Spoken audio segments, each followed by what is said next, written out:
గీతం యూనివర్సిటీలో దాదాపుగా ప్రభుత్వానికి సంబంధించినటువంటి 54.79 ఎకరాలు ఉన్నటువంటి పరిస్థితి అయితే ఉంది.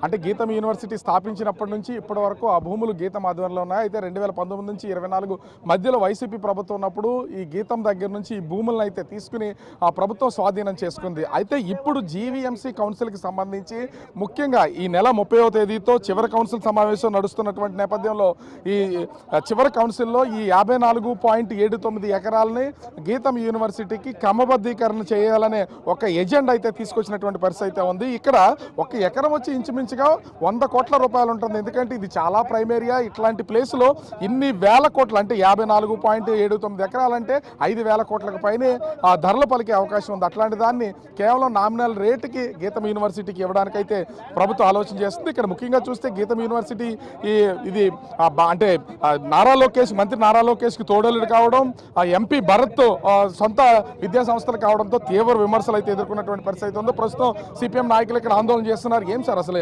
దాదాపు 54 ఎకరాలంటే ఇంచుమించుగా 5,000 కోట్ల పైనే ఉంటుంది. అసలు దాన్ని ఏ విధంగా కట్టబెట్టడానికి ప్రయత్నాలు జరుగుతున్నాయి అంటున్నారు. అసలు దీన్ని అడ్డుకోవడానికి ఏం చేయబోతున్నారు? అసలు 54 ఎకరాలు ఇప్పుడు, అంతకుముందు 72 ఎకరాలు, ఎకరం 20,000 చొప్పునే రెగ్యులైజ్ చేయించుకొని చంద్రబాబు నాయుడు గారి చేత ఇప్పుడు అనుభవిస్తూ ఉన్నారు. ఇప్పుడు 54 ఎకరాలని అది కోర్టులో ఉన్నటువంటివి, దాన్ని మసిపూసి మారేడికాయ చేసేసి ప్రభుత్వ స్వాధీనంలో కూడా ఉన్నటువంటి భూమిని మున్సిపల్ కార్పొరేషన్లో బదిలీ కోసం, తీర్మానం కోసం ప్రత్యేకమైనటువంటి సమావేశాన్ని ఏర్పాటు చేపించారు ఎంపీ గారు. ఇది ఏమి న్యాయం అనేటువంటి అడుగుతూ ఉన్నాను ఎంపీ గారిని. ఇప్పుడు అవి కోర్టులో ఉన్నాయి.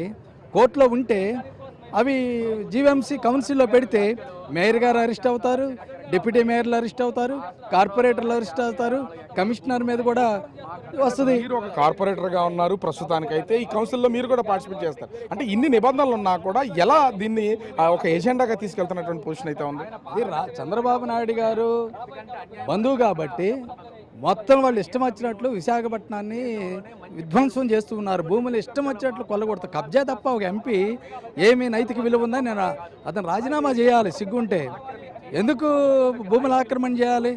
ఒక ఎంపీగా ఉండి భూముల ఆక్రమణ చేయటం అనేటువంటిది చట్ట విరుద్ధం, పార్లమెంటరీ నిబంధనలకే విరుద్ధము. ఆయన పార్లమెంటు సభ్యుడిగా కొనసాగడానికి అర్హత కూడా ఉండదు. ఎందుకు ఆక్రమణ చేయాలి, కబ్జా ఎందుకు చేయాలనేటువంటి నేను అడుగుతున్నాను. ప్రతిరోజు లెగిస్తే విశాఖపట్నంలో పవిత్రమైనటువంటి మాటలు చెప్తాడు, నీతి నియమాల గురించి చెప్తూ ఉంటాడు. మరి ఆయనకి నీతి నియమాలు అవసరం లేదా? లేదా గీతంకి నీతి నియమాలు అవసరం లేదా? అదో ప్రైవేట్ వ్యాపార సంస్థ, పెద్ద ఎత్తున ఫీజులు విపరీతంగా లూటీ చేస్తూ ఉన్నారు. ఆఖరికి ఆర్టీసీ బస్సులు కూడా తన యొక్క అధికారాన్ని ఉపయోగించుకొని తన చేతుల్లో పెట్టుకుంటున్నారు. 30 బస్సులు అక్కడ పెట్టి కూర్చుంటారు. ఉదయాన్నే తీసుకొచ్చి సాయంత్రం దాకా ఉంచుకుంటూ ఉన్నారు. ఏం నైతికత ఉందని నేను అడుగుతున్నాను ఎంపీ గారు. ఇది 54 ఎకరాలు కదా, ఇంకా లోపల కొండలు తవ్వి చాలా పెద్ద ఎత్తున భూములు అనేటువంటివి ఉన్నాయి, ఆక్రమణ చేసినాయి. అదంతా సర్వే చేయమనండి, థర్డ్ పార్టీ సర్వే చేయమనండి. మొత్తం మేము చూపిస్తాం సిపిఎం పార్టీగా ఎంత ఆక్రమించారో. అందువలన అంటే ప్రస్తుతానికి ఇది కోర్టులో ఉన్నటువంటి కేసు, కోర్టులో ఎప్పటి నుంచో నడుస్తుంది. అయినా కూడా ఈ భూములు క్రమబద్ధీకరణ చేయాలనే ఆలోచన ప్రభుత్వం ఎందుకు చేస్తున్నట్లు? అసలు ఖచ్చితంగా ప్రభుత్వ భూములు లూటీ చేస్తుంది. లూటీలు చేయడమే కాదు, లూటీలు చేసిన వాళ్ళని లీగలైజ్ చేస్తుంది. మరి ప్రభుత్వం యొక్క భూములను ఆక్రమించిన వాళ్ళకి ల్యాండ్ గ్రాబింగ్ యాక్ట్ పెడతారు. మరి గీతం శ్రీభర్త గారికి ఎందుకు పెట్టలేదు? అదే కాదు, ఈ భూములకు సంబంధించిన దానిలో వివాదం జరుగుతూ ఉంది. ఈ ప్రభుత్వం వచ్చిన తర్వాత దాదాపు 71 ఎకరా భూమి రెగ్యులరైజ్ చేసింది. ఏమని చెప్తుందంటే అది కోర్టు ఇచ్చిన జీవో అని. ఎకరాకి ఎంత తీసుకున్నారు? 18,000 రూపాయలు. అంటే 5,000 కోట్ల రూపాయల భూముల్ని చారు చౌకగా కొట్టేసే కార్యక్రమం జరుగుతుంది. ఈ దీనికి సంబంధించిన దాంట్లో కూడా అర్బన్ సీలింగ్ ల్యాండ్లో ఉంది. కాబట్టి ఈరోజు జీవీఎంసీలో పెట్టి లీగలైజ్ చేయాలని అనుకుంటుంది. ఇట్లా 30వ తారీఖున జరిగేదాన్ని అసలు ఆ కౌన్సిల్ జరగకుండా అంటే ప్రత్యేక సమావేశం ఏర్పాటు చేస్తున్నారు. దీన్ని అడ్డుకునే ప్రయత్నం ఏమైనా ఉందా? ఖచ్చితంగాను. ఎందుకంటే 571 జీవోకి సంబంధించిన దానిలో జనవరి 30తో క్లోజ్ అయిపోతుంది. అది 26తోనే క్లోజ్ అవుతుంటే ఎక్స్టెన్షన్ చేశారు. అది 30వ తేదీ వరకు పెట్టారు. అంటే ప్రభుత్వమే కావాల్సి ఉండి గీతం యాజమాన్యానికి ఉపయోగపడే పద్ధతిలో ఉంది. కాబట్టి ఖచ్చితంగా శ్రీభర్త గారు తన స్వస్థతని, తన వ్యక్తిత్వాన్ని రుజువు చేసుకోవాల్సిన అవసరం ఉంది. ఎందుకంటే ఆయన ఒక ప్రజాప్రతినిధి, ప్రజల ఆస్తులకి కస్టోడియన్గా ఉండాలి, రక్షించే మనిషిగా ఉండాలి.